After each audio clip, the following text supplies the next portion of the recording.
Baik, jadi sebenarnya penting dalam budidaya ini, kalau boleh saya katakan, adalah budidaya semi intensif sampai ke intensif, maka kualitas air betul-betul harus dijaga.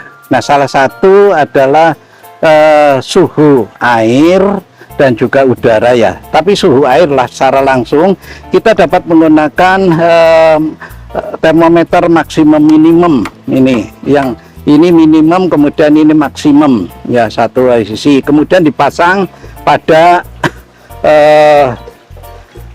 tambak ataupun bak yang akan yang dipelihara udang, sehingga kita bisa melihat suhu kisaran maksimum berapa, minimum berapa.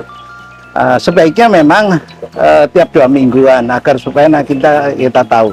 Nah, dari hasil yang sudah saya lakukan untuk lingkungan sini, karena lingkungan pekarangan ini adalah di sekitar di sekitarnya banyak pohon, pohon bambu, pohonan ukuran besar, sehingga dapat dikatakan suhu itu sangat berpengaruh, dan secara umum suhu air itu menjadi rendah. Itu kurang dari 29 rata-ratanya. Jadi ini yang menyebabkan nanti diantara menjadi permasalahan bahwa pertumbuhan udang itu relatif lebih lambat. Baik, itu kemudian suhu. Setelah suhu kita juga harus mengukur pH. pH itu kalau secara ringkas bisa menggunakan pH paper ya. Ini dari 0 sampai 14, ini 0 sampai 7, kemudian nanti dari 7 sampai 14. Tinggal nanti saudara mengambil contoh pH air berapa, itu kita celupkan di dalam air ya. Ini kemudian nanti kita tunggu sampai ke berapa, kita cocokkan pada ini. Ternyata betul yang sebenarnya saya perkirakan, yaitu sekitar antara 6-7 ataupun 7 lah. Ini sudah ke 7 ini. Nah, itu 7 sama ya, 7. Ini mudah kalau ini karena menggunakan paper ataupun kertas lakmus lah, boleh dikatakan demikian. Di samping itu juga sebenarnya bisa menggunakan water quality checker yang nantinya bisa untuk mengukur, satu tadi kaitannya dengan pH, kemudian yang kedua adalah salinitas, kemudian yang ketiga suhu, tadi sudah bisa menggunakan suhu maksimum minimum. Tapi kalau untuk water quality checker ini bisa sekaligus, ini bisa digunakan untuk pH tadi, suhu, conductivity, kemudian TDS, salinitas ya, kemudian oksigen, itu oksigen ya. Ini mode ini bisa disesuaikan, ini DO ya toh, kemudian oksigen, kelarutan oksigen, conductivity secara otomatis, kemudian salt ataupun dalam bentuk persen yaitu salinitas ya. Tadi pH sudah bisa diukur nanti menggunakan langsung di tempat di pengukuran real anytime.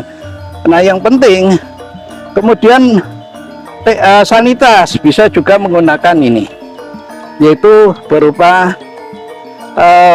untuk mengukur secara langsung ya. Itu kita dengan mengambil air, teteskan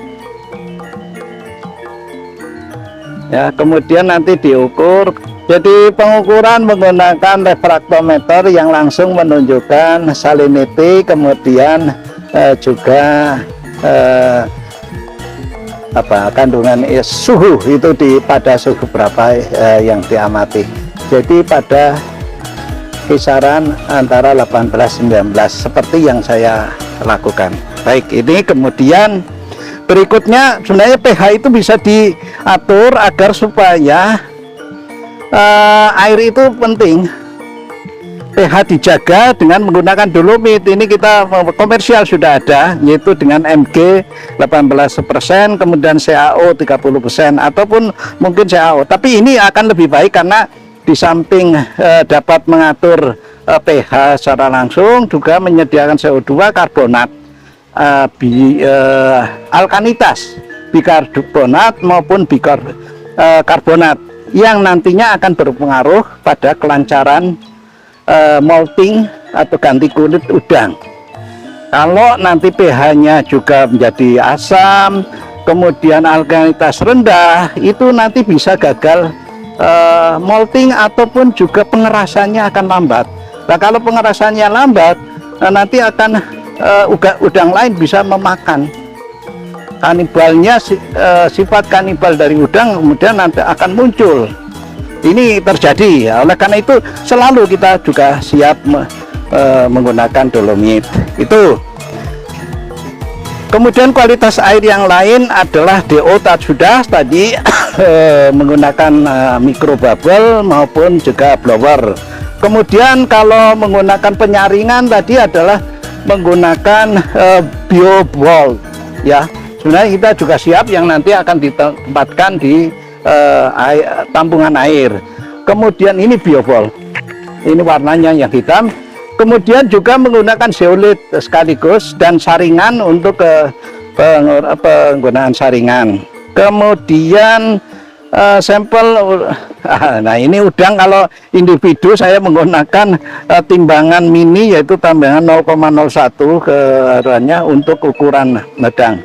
Sebenarnya saudara juga mesti akan males gitu, tapi ini perlu karena nanti akan digunakan untuk mengukur berat udang, itu mengukur langsung pakan agar supaya tepat. Tadi juga sekaligus dengan resirkulasi tadi MG dolomit itu dilarutkan dulu ya sebelum. Nah, kalau kita akan menggunakan, kita harus bisa menghitung dulu volume keseluruhan dengan dosis 0,1 mg per liter ya. Saudara bisa berhitungkan total berat dolomit yang akan saudara gunakan, atau kalau nanti real ya dalam dosis rendah dulu, kemudian nanti pH-nya jadi berapa gitu, itu juga akan bagus. Artinya teknis saja yang, tapi itu kan kurang teliti gitu.